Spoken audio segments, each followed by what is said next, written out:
tumekuwa tunapitia mambo mengi kwa maisha, tumekuwa tunapitia situations zenye you sit down, the only thing that comes from your mouth is prayer. Everybody has gone through that in life. Everybody has been in a situation whereby you feel like, I really need a prayer from my pastor, from the servants of God. I need to go to my neighbor who I usually hear praying so hard. I need this neighbor to lay his or her hands on my head, so that maybe this kind of situation may get out of my life. Okay, I think most of us have gone through that. Like, unakaa mashida ni nyingi, you cannot bear them anymore. You feel like, me, I'm just done. I just don't know what to do. I don't know what to do. Should I go and seek some other powers? Should I go, should I see a seer? Should I go and see a witch doctor somewhere else? All these things come in our head because we are in a situation whereby we cannot handle these things on our own. Now, what am I trying to tell you? I'm trying to bring you into this story in the Bible, the story of Hanna, Penina, and their husband called Elkana. You people have been reading about this story of Hanna, Penina, and Elkana. Everybody knows about their story. Hanna was the first wife, Penina was the second wife. Elkana loved both of her wives, but most of the time Elkana loved Hanna more than Penina. Munanisikia wamama wa nyumba ndogo. Wazee wenyu bado wanapenda nyumba kubwa. Hata umkalie chapati, hata mkorogo gani, wakati senses zake zitakuja, atajua tu ya kwamba niko na nyumba yangu kubwa. I have to take care of my house. Elkana loved Hanna so much. But you know what? Hanna hakuwa na uwezo wa kupea Elkana watoto. Na wewe unaelewa tu, wewe kama mwanamke, once you get married, the only thing that comes in your mind is now to give birth and make sure that your lineage inaendelea. But now Penina came, and Penina was like giving birth. Penina had so many kids. Hanna didn't even have one. But now Penina akawa anamchekelea Hanna, akawa anamkejeli Hanna. You understand how that thing works in our normal day-to-day life. Wewe wa nyumba ndogo leo nataka unisikie.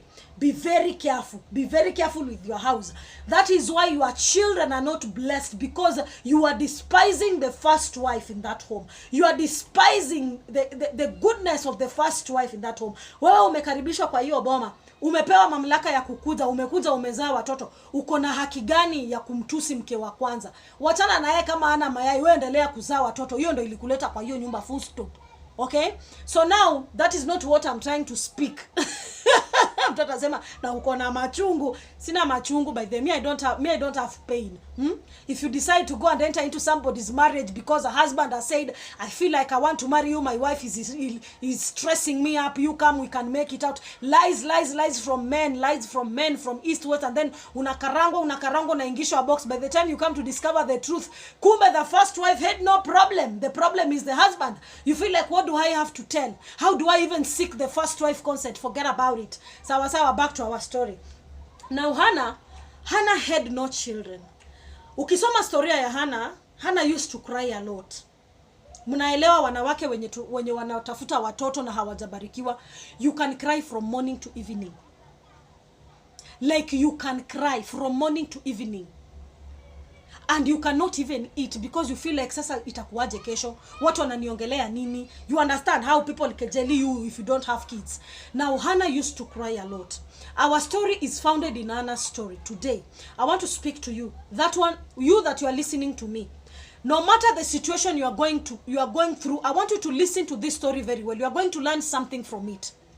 The story of Hanna and Elkana is found in 1 Samuel chapter 1. You go read all of it, you will understand what I'm trying to tell you. So Hanna ikafika wakati Hanna alikuwa anasema tu hapana. Huyu Mungu wangu wako wapi? So Hanna decided to make a vow with God. I want you to understand what vow means. When you put a covenant with God, this is what Hanna did. Hanna placed a covenant with God. For those who are like, mimi hata sielewi covenant ni nini. Covenant is a two-way traffic thing. Mimi Mungu nataka unipee kazi. Na ukishanipea kazi, na mimi pesa zangu zenye nitakuwa napata apart from tithe and offering and thanksgiving. Covenant yangu mimi na wewe, nataka nisimamie watoto wa mayatima kwa kanisa. Nataka nishiriki ujenzi wa kanisa. Nataka nisaidiane kununua viti kanisani. So if God gives you that job, automatically ushaambia Mungu, nataka ni participate in this kind of activities at my church, you know, even at my home where I'm staying. I just need, God, you have to give me money so that I will help somebody. So it's a two-way traffic. When you're making a covenant with God, you tell God, God, I don't have a job, but I want you to give me a well-paying job so that nisiache wajane wao wanalia kwa madhabahu, nisiwe napita wajane ovyo ovyo kwa madhabahu na wakiteseka na mimi nafurahia. So it's a two-way traffic. That is when Anna discovered the power of making a covenant with God. Because all this time, Anna didn't understand that. Anna didn't know what to do. But the moment Anna made a covenant with God, that God, give me a son, and Anna was specific. So when you go before the Lord, be specific what you want. Don't go and tell God that I want a business. Which kind of a business? Automatically, you have analyzed. I want a supermarket business. I want a duvet business. I want a mini shop business. Be specific. God, if you give me this business that I've uttered, then I will do this for you. So this is what Anna did. When Anna came, like alikuwa enlightened, I have to make a covenant with God. Anna made a covenant with God and told God, if you give me a son, there will be no razor. And then number 2, I will make sure that this son of mine will serve you for the rest of his life. And you know what? God gave Hanna a son. Hapo ndo mimi nilikuwa nasema I wish Anna angeomba triplets. Ama angeomba 2 quadrats. You understand? So what does this thing entails? Vile nilianza mwanzoni, unafika mahali unalia, unashindwa nifanye nini? Niende nitafute jirani aniwekelee mkono, nitafute pasta, niende nilale kwa madhabahu. No. Listen, what you're supposed to do, make a covenant with God like Anna did. And don't make the same mistake that Anna made of asking for a son. Ask for sons. God, I want you to bless me with sons and daughters.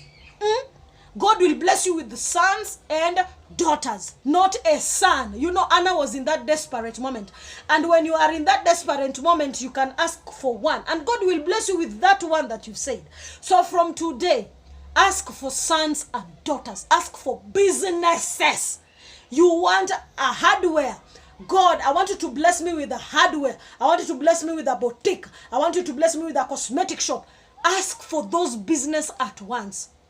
And make a covenant with God. Anna made a covenant with God. And Anna vowed to God that which God will provide. It is exactly that which Anna will do to God. And by the way, God blessed Hannah with a son. Okay, that is how the story says. And then we come to understand that it is not all about shouting when you are making prayers. You know, when Hannah was making a prayer before the altar, Eli alimuuliza, wewe mama umekunywa pombe? Mbona una behave hivi? Anna akamwambia, mimi sijakunywa pombe. My heart is bleeding inside. I want God to answer me. Okay, wakati unaenda pale, stop making noise. Communicate with God. Learn to communicate with God in a manner that it is not all about learn to communicate with God in a good way. You know, when Jesus said you have to pray like this, our Father who art in heaven, you say that kind of prayer haina makelele. Sisi ndo tunaekanga makelele. Iyo maombi hainanga makelele. Okay? So learn to communicate with God in a good manner, in a good tone. It's not all about shouting and making all this drama. We don't want to see drama queens and drama kings. Just make a good prayer with the Lord. He will listen. So when time is ripe, remember that God will make it work. Okay? You don't need to seek help. You don't need to seek help from these characters. Just go before the Lord. Make your heart be a prayer thing in you. So it goes like that. So when time is ripe, okay, God will make it happen to you. As long as your heart is full of prayer. Bas kama Hana, alafu vitu zinakuwa sawa. So kitu mimi naishi nikisema, wewe wakati unasoma storia za Biblia, ni nini ina manifest kwa akili yako? Like, what am I learning from all this? So today, now you understand. For you to access, there are some things you have to make a covenant with God for you to touch them like this. Okay? Because niliuliza hapo mwanzoni, Anna amekuwa tu anaendanga kwa madhabahu. Because wale ni Wakristo, Waibrania kabisa, Waisraeli kabisa. But sasa now Hanna amekuja akadiscover after Penina amezaa watoto amechekelewa, ndiye anakuja kudiscover now I have to make a covenant with God. Mbona hakujua mbeleni? It's not all about that question. It's all about now I know if I want to access something, I have to access something in this man. I'm making a covenant with God and I'm not asking for one like Hannah. I am asking for many things so that God will bless me with many things at once. You understand? So from today henceforth, kuwa na mazoea ya kuwa na covenant with God. Elezea Mungu, ukinifanyia hivi na mimi nitakufanyia hivi. Mungu huwa anatenda, okay? Anatenda, God does it. And we have seen it in the scriptures. The way Hanna prayed and it came to be manifested. You understand? So guys, listen very careful. Start practicing what you learn from the Bible. And all shall be well with you. Thank you so much, guys.